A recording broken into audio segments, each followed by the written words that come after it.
DIG గారి కూతుర్నే పెళ్లి చేసుకుంటున్నాడంటే మనోడు సామాన్యుడు కదా రోయ్. రండి.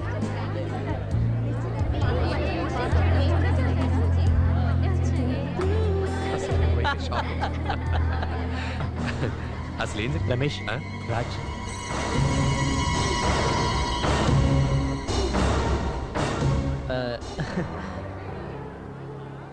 ఏమిటిదంతా? నీకు చెప్పలేదు కదా ఇవాళ నన్ను ఇస్తారా? నన్ను ఎందుకు మోసం చేశావు? ఫ్రెండ్ పిలవలేదని. ఎక్స్క్యూజ్ మీ, ఎలాగూ ఫంక్షన్కి వచ్చావు కదా, డిన్నర్ చేసి వెళ్ళు. రై, స్నేహమే జీవితం అనుకున్నాను. ఎక్స్క్యూజ్ మీ, అలా అనుకుని అన్నీ పోగొట్టుకున్నాను. ఇప్పుడు నా కన్నబిడ్డ ట్రీట్మెంట్కి డబ్బులు లేక ఆసుపత్రిలో పడను దానికంటే ఒక స్నేహితుడిగా నువ్వు నాకు చేసిన మోసమే నన్ను ఎక్కువ బాధిస్తుంది. రాజ్. అల్లుడు గారు, ఎనీ ప్రాబ్లం?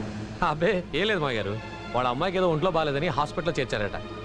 టైంలో వచ్చి డబ్బులు అడుగుతున్నాడు. నేను మేనేజ్ చేస్తానండి, యూ క్యారీ ఆన్. ఓకే. విన్నావుగా, తర్వాత కనిపించు. నీకు కావాల్సిన డబ్బు నీ మోహన పడేస్తాను. దాంతో నీ కూతురికి ట్రీట్మెంట్ ఇప్పించుకో. రాస్కెల్, నా దగ్గర డబ్బులు కాజేసి ఇప్పుడు నాకు ముష్టి పడేస్తానంటావా?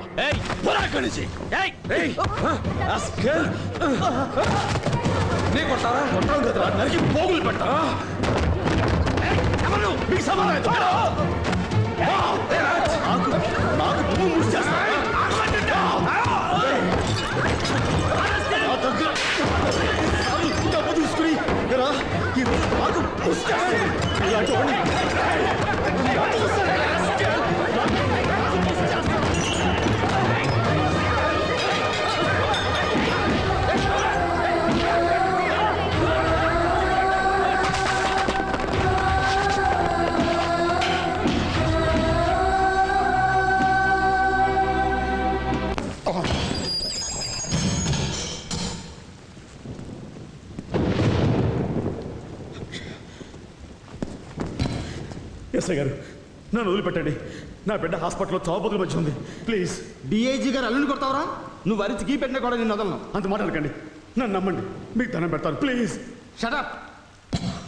My God.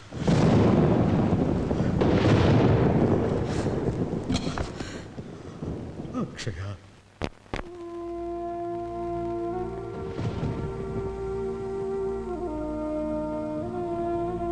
ఇంతవరకు రాలేదండి. ఏం జరిగిందోనమ్మా, నేను వెళ్ళి చూసొస్తాను.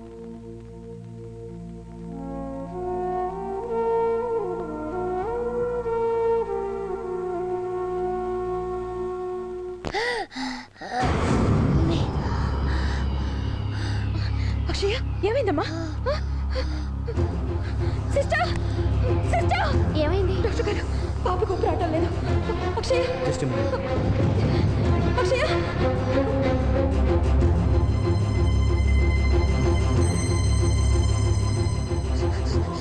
డాడీ, డాడీ వచ్చేస్తారమ్మా, డాడీ వచ్చేస్తారు. Don't worry, don't worry. Daddy, daddy.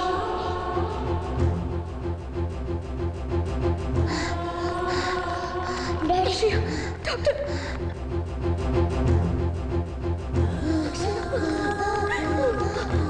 ఒక్కసారి డాడీని పిలుపు మమ్మీ. ఏంటమ్మా? అక్షయ, డాడీ, డాడీ.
పాప ఫాదర్ని.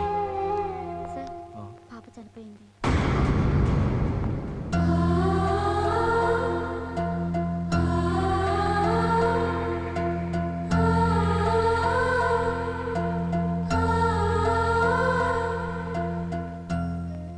అఖి రే డాడీ వచ్చాడులేమ్మా, లేగరా. పాప మాకిది మామూలేరా. ఐఎమ్ సారీ కన్నా, రాత్రి రాలేకపోయాను. నాన్న లేకరా. ఇక పాప మనకి లేదురా.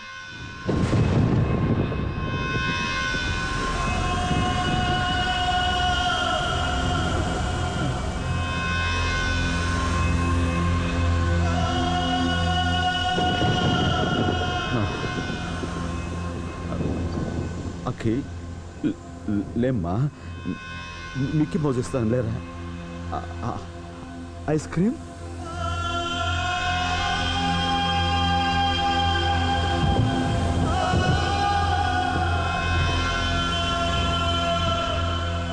అరే అఖి రాజ్ నో నో.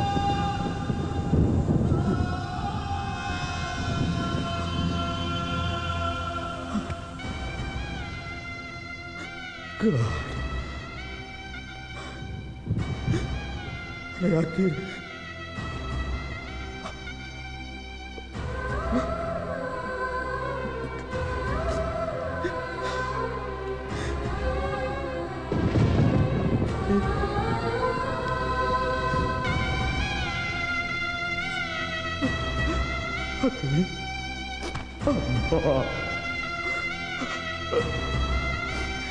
అఖి రే నువ్వు లేవమని చెప్పురా.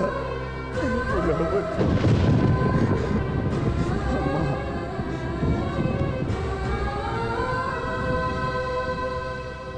దూరంగా పోకి దొరకనంతగా, తిరిగొచ్చే దారి తెలియనంతగా,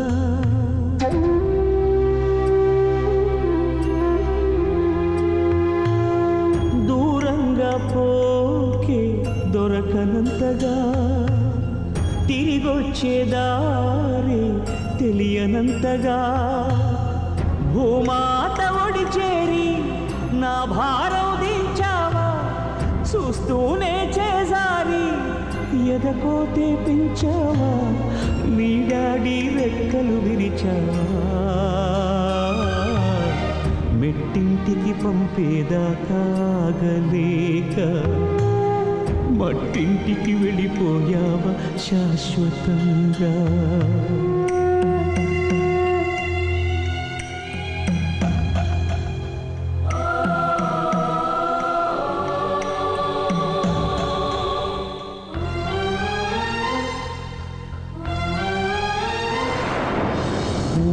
కొట్టే పాపాయి రాని రాదని తెలిసాక, కథలన్నీ కంచికి పోవచ్చిన్నబోయి, పడుకోవేమంటూ ఎప్పుడైనా నిన్ను కసిరానా, అయితే చూడంటూ అలిగావా నా పసికోనా, ఏనాడు లేవను అంటూ పడుకుంటున్నావా, నూరేళ్ల నిద్రతోని రెప్పలు మూసావా.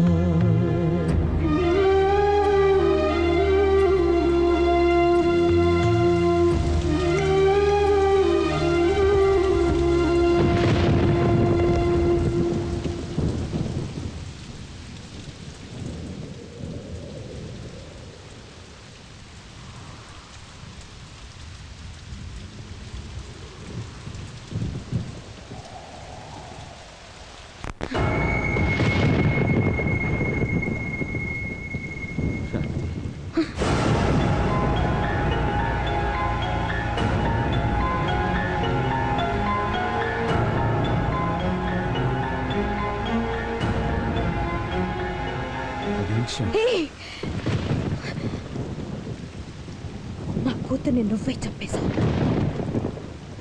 నా కూతురు డబ్బులు లేక చనిపోలేదు, వైద్యం అందక చనిపోలేదు. కేవలం తండ్రి అనే మాటకు అర్థం తెలియని ఓ రాతి మనిషి వల్ల డాడీ డాడీ అంటూ కనుమూసింది. శాంతి మధ్యలో ఇంతలా మాట్లాడుకో. పాప నా ప్రాణం. అలాంటిది నేను నువ్వే చెప్పేశావు. ఏ క్షణం బ్యాంకులో దానికోసం దాచిపెట్టిన డబ్బుని మీ స్నేహితుడికి ఇచ్చావో ఆ క్షణంలోనే చచ్చిపోయింది.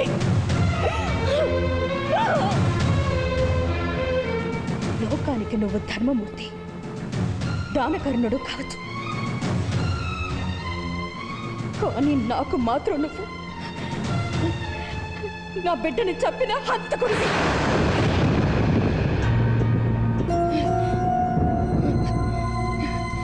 పేగు తెచ్చుకు పుట్టిన నా బిడ్డ అన్నీ తెచ్చుకుపోయిన ఆ క్షణంలోనే మన మధ్య ఉన్న బంధం కూడా తెగిపోయింది. ఈ రోజు నుంచి నీకు నాకు ఏ సంబంధం లేదు.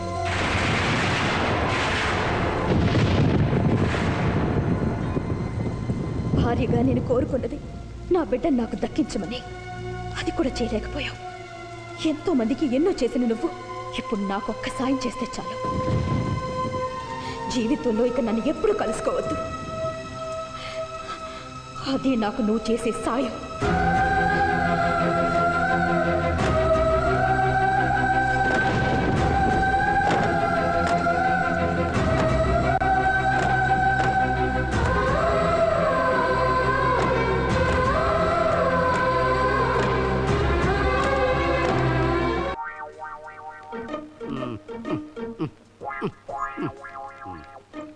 ఖాళీ లేదు. ఏంటి సార్ ప్రాబ్లం? ప్రాబ్లం ఏం లేదండి. నేను ఏ క్షణంలోనో పోవచ్చని డాక్టర్లు చెప్పారు. నేను చనిపోయినా బతకాలన్నది నా కోరిక. అందుకని నా కళ్ళని, నా గుండెని, నా లివర్ని, నా కిడ్నీస్ని ఎవరికైనా దానం చేయదలుచుకున్నాను. ఆపరేషన్ మరో గంటలో చేయబోతున్నాను. ఆహా, ఎంత గొప్పోళ్ళు సార్ మీరు. దీనికి వెళ్ళాలి. సీటు దొరికింది. ఈ హాస్పిటల్లో కూర్చోడానికి సీటు దొరకట్లేదండి. కాళ్ళు పీక్కిపోతున్నాయి నాకు. ఏం మర్యాద? ఎందుకు నేను నడిచి రాగలగా? ఇలాంటి గొప్ప అడగకూడదు సార్. అంటే ఏం ట్రీట్మెంట్, ఏం ట్రీట్మెంట్? Thank you sir. మా హాస్పిటల్ గురించి మీరు ఏమనుకుంటున్నారు? హాస్పిటల్ అత్తారిల్లులా ఉంది. Thank you very much. మీ కళ్ళు సార్ చాలా బాగున్నాయి. చెప్పారు. మీ హార్ట్ సార్ బ్యూటిఫుల్. చెప్పారు. మీ liver very very good sir. ఆఖరికి మీ కిడ్నీ సార్ పర్ఫెక్ట్ కండిషన్ లో ఉన్నాయి. అబ్బా, ఎప్పుడు టెస్ట్ చేశారండి బాబు? ఇంత బాగా చెప్తున్నారు మీరు. మీరు ఎఫర్ట్స్ చేస్ కదా? అవునండి. నేను అనుకున్నాను. సరే, మీ ఆఖరి కోరిక ఏమిటి సార్? నా ఆఖరి కోరిక ఏముంటుంది చెప్పండి. పైకి పోతూ నా చేతులతో ఏం తీసుకుపోగలను? ఆహా, thank you sir. Thank you. Doctors come on, let's go to the operation theatre. Operation ready చేయండి. ఆపరేషన్ ఎవరికి? మీకే. నాకెందుకు? మీకు కూడా నాకున్న భావాలే ఉన్నందుకు నేను ఎంతో గర్వంగా ఫీల్ అవుతున్నాను. ఏంటా భావాలు? నేను నా కళ్ళని, నా గుండెని, నా లివర్ని, కిడ్నీస్ ని దానం చేయదలిచాను. మీరు కూడా వాటిని దానం చేస్తున్నందుకు నేను మిమ్మల్ని అప్రిషియేట్ చేస్తున్నాను. అప్రిషియేట్ చేయి. ఈ కేసు మీదన్నమాట. కుర్చీ ఖాళీగా దొరికింది కదా, నీ వీల్ చైర్ లో కూర్చుంటే పట్టుకొచ్చి ఇక్కడ పార్సల్ తీసేస్తారా? ఆగండి. దానం చేస్తే మీకు పోస్ట్ మార్టం ఫ్రీ. నీ పిండా కూడు ఫ్రీ. నువ్వు చేయించుకో post mortem. Post mortem free అని పార్సల్ ఇచ్చేస్తాడు.